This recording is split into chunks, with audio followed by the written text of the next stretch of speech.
What's up, everybody? I'm Morgan Crosby. Welcome to Cars and Crosby and the second Trucks episode. So I guess you can start calling this Trucks and Crosby from the time to time. I don't have a separate channel. I don't plan on doing that. I apologize if you guys are looking for Corvette content. There is some good news coming from the factory. They are starting production of the 21 model year. I have 3 that are in production right now. And of those 3 models, there are some pretty unique stuff that I have coming through the pipes. The second one that I have in particular, the owner is a car collector and said, you know, you have free reign to do what you want to make this thing awesome. And so I'm very excited to show you that one, as there's a lot of very cool, unique options that are going to be selected on it that nobody has seen before. So that may be a hint, because there's a lot of new things that have come out for the 21 model year.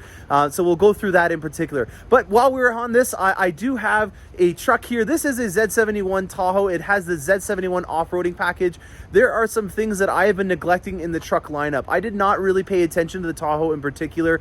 I was so enamored with the Yukon Denalis and the Escalades with all those cool features that I haven't been paying attention to it. And I kind of regret it. Now that I've been spending some time in this Tahoe, I'm really excited to pass along some unique features that the AT4 Yukon and the Tahoe Z71 have on them to offer. So stay tuned, guys. We're going to learn a lot of cool trucking stuff today. I hope you guys enjoy. So without further ado, let's go through with you guys this Tahoe I have here. It is still up for grabs. I feel bad that I've been neglecting it on the lot, so I'm going to do a walk around on this one.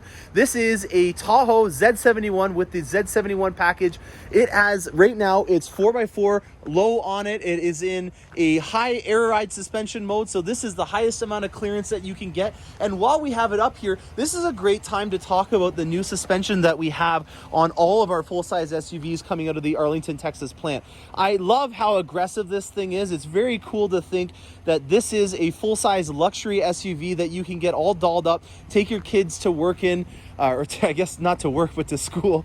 And then you could go, you know, off the beaten track and take this thing off the road, and it will do more than what you would expect. This has got that fully independent suspension. So right in the back here, you can see a lot of the new upgraded hardware that we're very excited to talk about at General Motors. And with this having the Z71 package on top of it, it has an air ride suspension. So there is an additional 3 inches of clearance that I have created by putting this in the full off-roading mode. There are a lot of really cool dials on the inside of this Z71 that I'm going to go through with you guys. If you're looking at the AT4, this will be very similar. So keep in mind that this would apply to the AT4 content as well.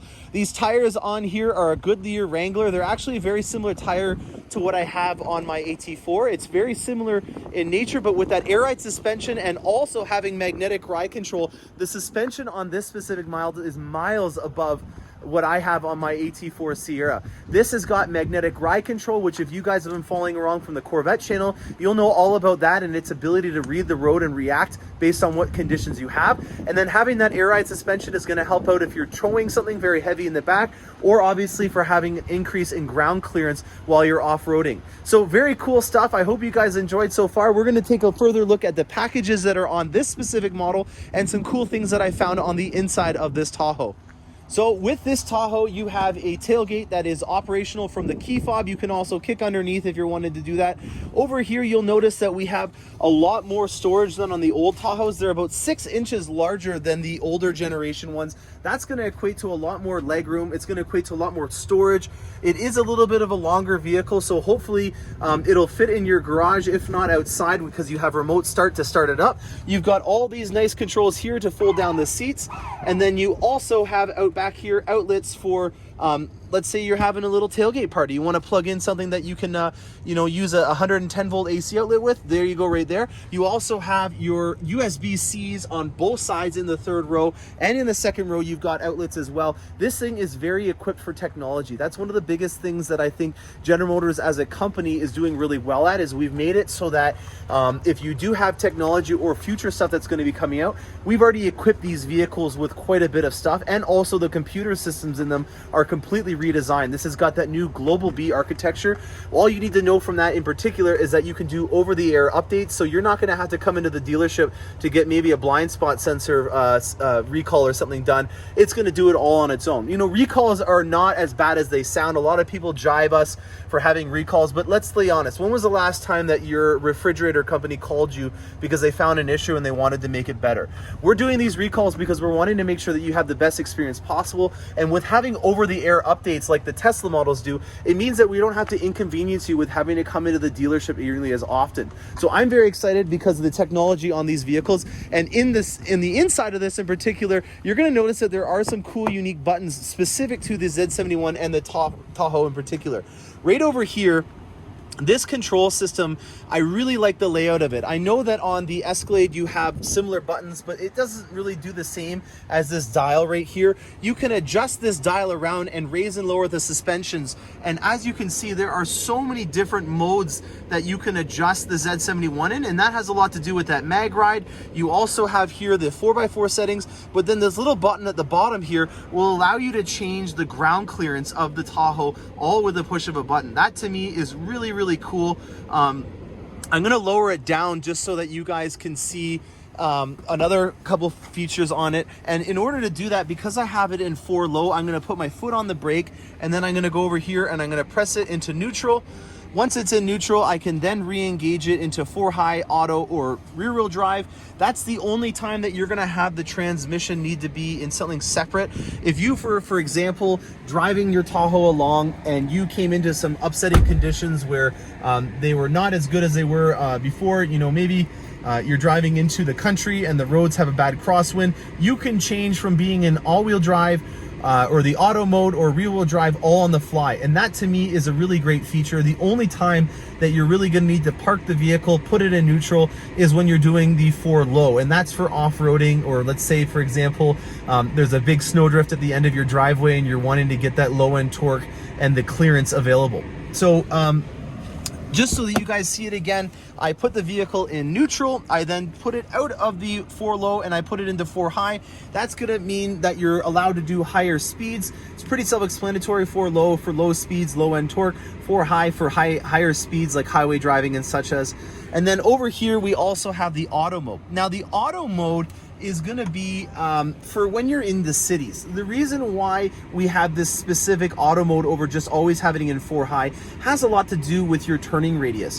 When you have a 4x4 vehicle, you have something that's called crow hop, where the outside wheels will spin faster than slower than the inside wheels. And when that happens with a 4x4 vehicle, the vehicle almost shudders and your turn radius is greatly reduced.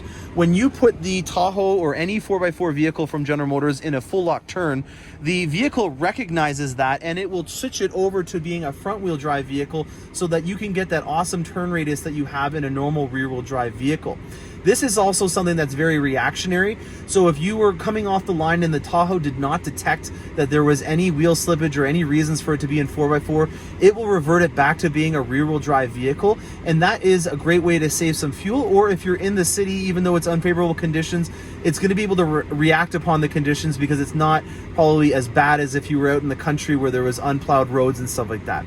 So the last mode that we have is your rear wheel drive. All you folks down south that have warm weather, you will be in that mode for the most part, or you may not even have a 4x4 version of this.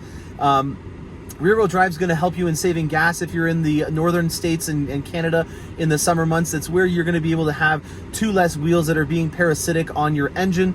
The rear wheel ride mode is also going to help you out if you are in the winter conditions and it's a dry winter day and there's nothing really on the road. So just to reiterate, you've got nice conditions, you're going to put it in rear wheel drive. It's in intermediate conditions, or you're in the city during the winter, you're going to put it in auto. When you're on the highway or you're in a situation where you want to be at higher speeds but it's rough out, you're going to be in 4 high, and then 4 low is for when you get into some really gnarly stuff.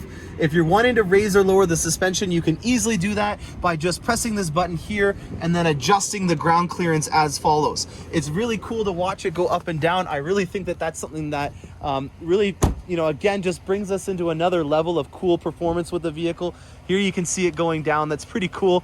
And also you have a feature that will allow it to raise and lower when you're getting out of it. So we're getting into some ergonomics with having the ability to have the Tahoe, Escalade, or Yukon lower down when you're getting out of the vehicle to help you with that mobility. It is a high up vehicle. We do have assist steps, but that is just another little aid to be able to help you out in getting in and out of the Tahoe. So there's a bunch of different rims. There's a bunch of different colors that you can do. All that is easily available on the configurators. That's something that I can always help you out in designing. This one in particular, you can't go wrong with being black, especially because your running boards are all black and there's black accents inside of the rims as well. You'll notice that we put the Tahoe logos in black as well on this one. And what else did we do? We put black leather interior obviously in it as well. There are a couple of options that you can do for the interior. This one being a Z71 package, has the luxury package already in it. And in this Tahoe, there is one area in particular that I'm just really perplexed at what they've done here. I didn't really figure out what it was for until I accidentally opened it one day. There is a little hidden compartment to the side of your screen here, and oops. There we go. You got to push the little dial on it. I'm still getting used to these things, so have faith in me, guys. There is a little hidden compartment on the side here. Neither the Yukon or the Escalades have this. It's something that I haven't seen. This is the first time on this one. I quite like it, actually. I don't know why they put it there initially. It seems to me like it was just a good use of maybe using up some space on the vehicle. But if you guys can think of something that you want to put in there, please let me know. In terms of layout, I do love this wireless charging pad being an all open area down here. It really helps out with making it so that you can put your phone down in here. You can have the wireless CarPlay or Android Auto activated when you get inside of the Tahoe or Yukon or Escalade, and not have to worry about it. Your phone's charging up, your phone's integrated into the vehicle, you're laughing. You can get all those stuff done with the push of a button. So I hope you guys enjoyed this. This is really, again, along the lines of a lot of things that I talk about with General Motors in terms of having a broad band of uses for your vehicles. It's really remarkable to think that you can take your kids to work in a nice luxury full-size SUV, but at the same time you have the capabilities of going off-roading in a vehicle where it's designed and built to do that if you wanted to do it. It's not like you're, adding aftermarket products on and you're going to be nervous about going into a service department and then finding out that you've done some pretty crazy stuff with your truck. I'm not about to say that you should take this thing off of jumps, but this thing is definitely capable of doing stuff, especially with that ground clearance that we have from the air ride suspension. The magnetic ride control is great, again, for having the ability to have a nice, comfortable ride when you're on the highway. But again, at the same time, it can help you in reading the road if you're in an off-roading situation, so that the truck is always doing its best at making sure that you're capable of handling the road as good as possible. So I hope you guys enjoyed this content. I know that there's more Corvette stuff that's coming out soon, so stay tuned. We will have some amazing Corvette stuff coming out shortly. In the meantime, though, I do want to show off all the amazing content that we have coming through the pipes with General Motors, as it's all new and it's all relevant, as in there's a lot of cool things that may be passed down to other products that you may be considering. Stay tuned and happy motoring.